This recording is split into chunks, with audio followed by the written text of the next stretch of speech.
A rider came out of the north in the gray before dawn, and Verna Ames knew before he reached the fort gate that someone was dying, because a man does not ride a horse to that lather for anything less. She was already awake. She was always awake before the bugle, boiling the officers' shirts in the lye steam behind the laundry shed where they had put her when they decided she was no longer fit to sleep inside the walls. She wiped her hands and watched the young Lakota rider argue with the gate sentry in the cold, watched the sentry level his rifle and jerk his chin back the way the rider had come, and she saw the young man's shoulders, not afraid, but desperate, which is a harder thing to look at. She had learned enough of the language in 3 years of trading soap and mending for hides at the edge of things to catch the shape of it. Their leader, a fever that would not break. The healers had done all they knew. He was asking for the fort surgeon, and the fort surgeon, she knew without being told, would not come. Verna had reason to know that. It was the fort surgeon, Major Pruitt, who had cast her out. A year passed, she had sat up 3 nights with a teamster the major had already pronounced dead of a crushed and rotting foot, and she had opened the wound the way her grandmother had taught her on the Tennessee frontier, and drawn out the black of it, and packed it with the pounded root she grew in a clay pot on her windowsill, and the teamster had walked again by spring. The major had not thanked her. A woman who healed what the surgeon buried was a woman who made the surgeon small, and small men do not forgive it. Within the month she was a laundress, then a laundress put outside the walls, and the fort had learned to call her the cast-out woman, and to cross the yard, rather than pass close to her shed. She thought of all of it in the time it took the young rider to wheel his horse and start back north, beaten, and then she did a thing that a wiser and more frightened woman would not have done. She took down the flour sack where she kept her grandmother's things, the little knife honed to a whisper, the dried coneflower root, the willow bark, the clean linen she boiled and let no one touch, and she walked out through the gate before the sentry thought to stop a laundress, and she followed the rider into the dark grass. He heard her mule behind him within a mile, and turned, hand going to the bow across his back, and found a plain woman in a gray dress with a flour sack in her lap, looking at him steady. "I heal," she said, in his tongue, badly, and touched her own chest, and then held up her hands. "I have seen the fever that will not break. Sometimes it can be broken. Let me try where the others have finished trying." The young man, his name was Hukala, though she would not learn it for a while, looked at her a long moment. He had ridden to the fort of the men who had taken so much, and been turned from the gate with a rifle, and now a woman those same men had thrown outside their own walls was offering the thing he had crossed the cold to beg for. He did not trust it. But his uncle was dying, and the healers had covered their faces, and hope, when a man is out of everything else, will make him trust a stranger. He turned his horse north, and she followed. The camp lay in a fold of the hills along a running creek, lodges pale in the last of the dark, dogs and horses, and the low grief sound of people who are waiting for a death. Verna felt every eye come to her as she rode in. A white woman, from the fort, unwelcome as a frost. An older woman with iron in her face, stepped in front of the mule and would not move, and said words Verna did not need translated. And Verna sat still and let herself be hated for a moment, because she understood it. She had brought them nothing but soap and grief before. Her people had. She could not fault them for the wall in the old woman's eyes. "I have not come to take," Verna said, slow, to the old woman, and set her flour sack down on her own knees and opened her empty hands. "I have come to give back one thing, if it is still there to give." The lodge she was brought to was warm and close, and thick with the smell of sage smoke and sickness. And the man on the robes was a big man gone gaunt, his broad chest laboring, and even burning with the fever. There was something in his stillness that told her at once who he was, and why a whole camp stood outside in the cold. His people called him Tahafchaska, white deer, and he had led them 40 years, through hunger and moving and hard councils with hard men, and he was not ready to leave them, and they were not ready to be left. She knelt. She did not touch him yet. She looked, the way her grandmother had taught her to look before ever the hands came into it, at the color under his eyes, at the wet rattle of his breath. At the leg the healers had wrapped in soft hide and packed with their own good medicine. Medicine she respected on sight, for the wound had been cleaned and tended by hands that knew their craft. But the leg was swollen tight and streaked dark up toward the hip, and when she bent close to it, she smelled the particular sweet rot she had smelled once before and never forgotten, on the teamster, and once before that, on her own husband. A blacksmith, dead in 4 days of a splinter of iron he had thought too small to trouble with. That was the thing the others did not know, because they had no reason to. Their medicine drew poison, and it was strong, and against most wounds it would have won.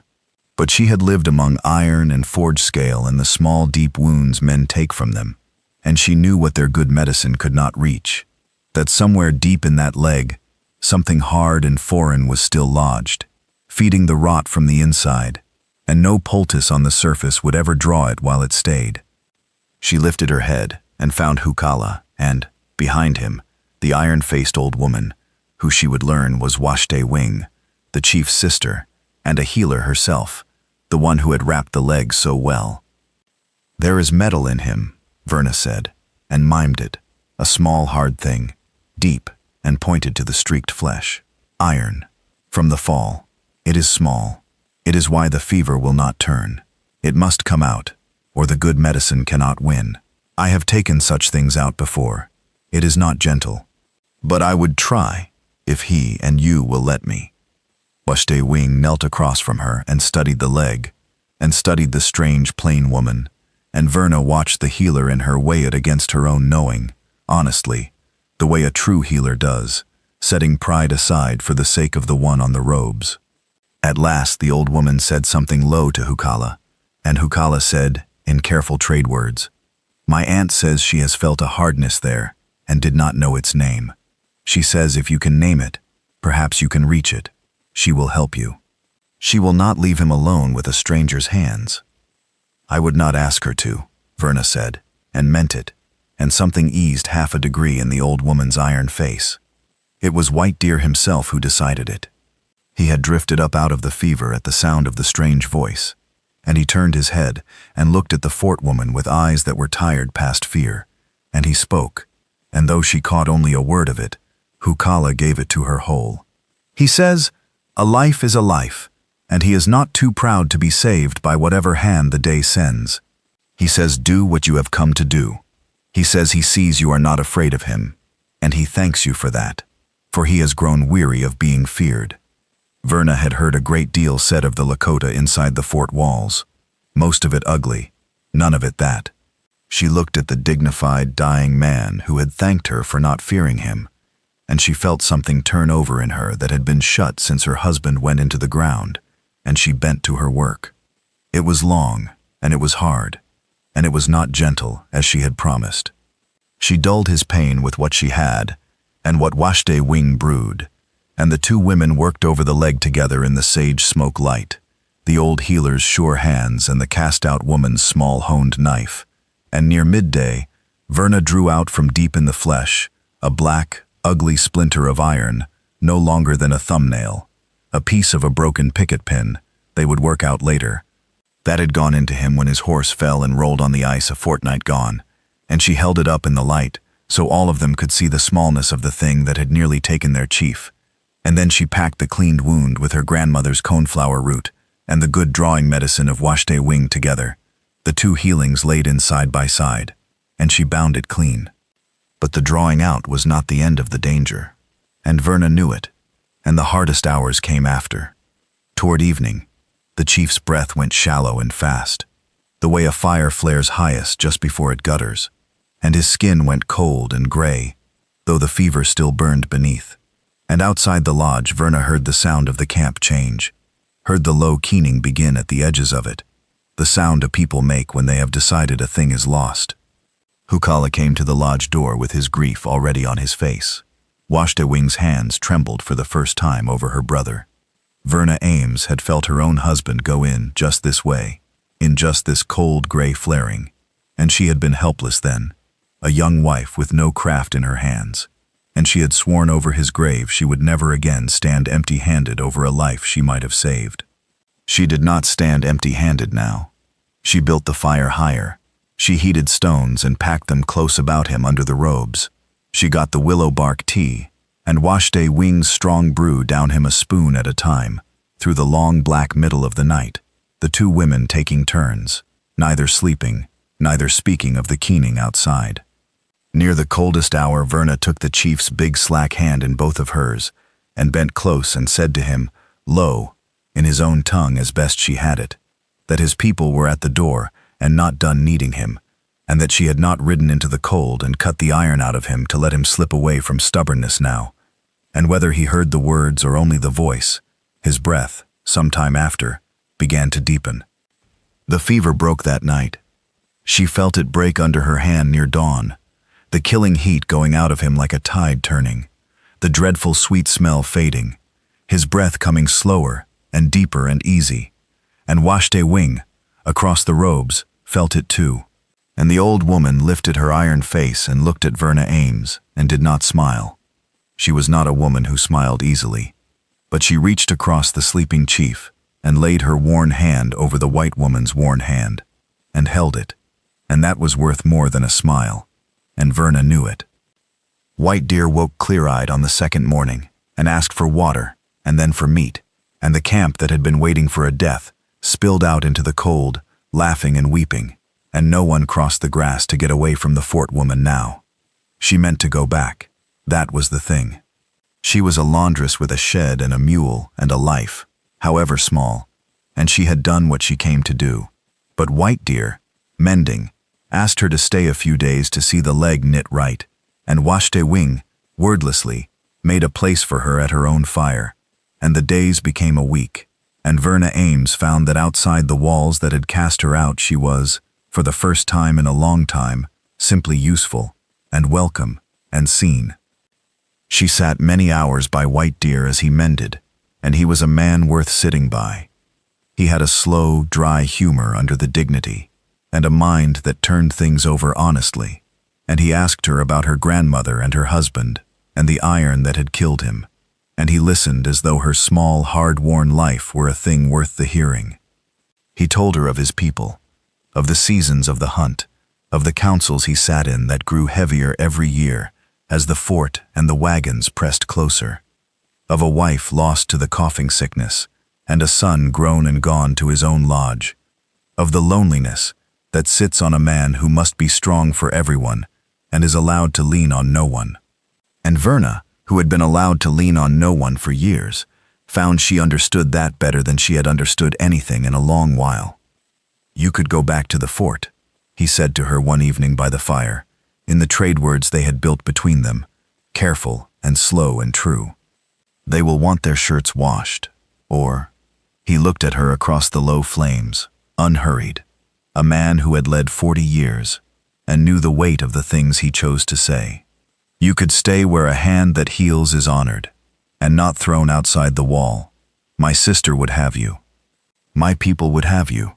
I would have you, not to keep, for you are not a thing to be kept, only to be near, if being near me is something you would choose. You are free in this. You have been made unfree enough. I will not add to it." Verna Ames sat a long time with the fire on her face. She thought of the lye steam and the shed, and the crossed yard, and the name they called her by. She thought of the small, hard things she had drawn out of this good man, and of the old woman's worn hand over hers in the dark, and of being, here, not a cast-out thing, but a woman whose knowing had value and whose company was wanted. She thought of the word he had used, free, and of how carefully he had held it out to her, as though he knew exactly what it was to have it taken. "I have washed other people's linen for 3 years," she said, "to earn a place where no one wanted me. You are the first man in a long time who offered me a place, and then handed me the leaving of it in the same breath." Her voice was not quite steady. "I choose to stay, not because I have nowhere else, because there is nowhere else I would rather be." White Deer inclined his head, grave and glad at once, and did not reach for her, and that not reaching told her more than reaching could have, that he had meant every word of free, that whatever grew between them would grow because she watered it, and not because he willed it. It grew slowly, as the good things do. She learned the language past the trade words. She learned Washtef Wing's medicines, and taught her own in trade, the two healers making one deeper craft between them. She walked with White Deer, as his legs strengthened, at first leaning on her, then not needing to, and walking beside her anyway. His people, wary at the first, came one by one to bring her their sick and their hurt and, in time, their friendship, until the woman the fort had thrown out had more of a home outside its walls than she had ever owned within them. And on an evening in the tall summer grass, White Deer of the Lakota took the hand of Verna Ames, the cast-out woman who had known the one cure his healers did not, and he did not take it as a man takes a possession, but as a man takes an offered gift, holding it as though it might be withdrawn, and honoring it the more for that, and she left it in his hand freely. And the two of them stood in the wind off the northern plains, a chief and a healer, each of whom had carried a great loneliness a long way, and were at last not lonely, having each chosen the other, in the open, with both hands, and nothing owed, and nothing owned, only a bond freely given, and freely kept between two people the world had tried and failed to make small.